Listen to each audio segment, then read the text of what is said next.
Dan with Guardian Mold Prevent here. I want to take a look with you at this attic space located in a home located in Lisle, Illinois. This is a property that has been placed on the market by the homeowner, and they have a potential buyer at the table. The buyer was then allowed, obviously, to bring in a home inspector to inspect the property and determine what issues need to be corrected prior to closing. And one of the items on the home inspection report was the home inspector notated that there was possible mold growth or a mold-like substance in the attic space, which is as far in terms of documenting a mold problem as a home inspector is allowed to go without actually testing it. But in most cases, because they do so many inspections, they're able to identify it visibly. And the buyers required that the homeowners have a certified and insured mold remediation company come in, take a look at the attic space, and put together a plan of action to remediate the problem and to get it taken care of before they would close on the house.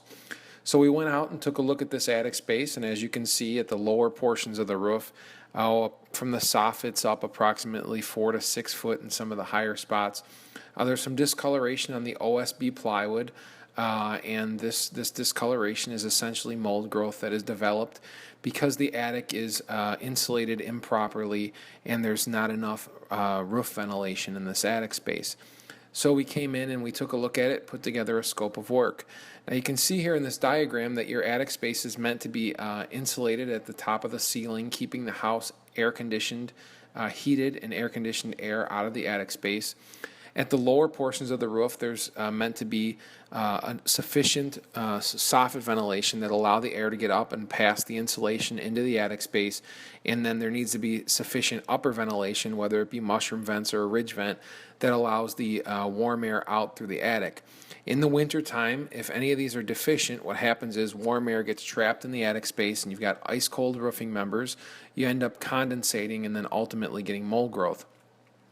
Now we've got a couple of still photos of the process here, and what we did was we came in, we treated everything with a biocide, which is a product that kills mold on contact. We then physically scrubbed it down and then put on our mold stain remover. Now this is still shot, but you can see that a very high percentage of the dark staining that was present came out or was pulled out of the wood with the stain remover. We're now looking at a still photo of the acrylic-based coating that goes on. It comes with a 10-year manufacturer's warranty. In this case, it's a clear product, but you can see that it's still like a milky white color, but when it's fully dry, it becomes very transparent.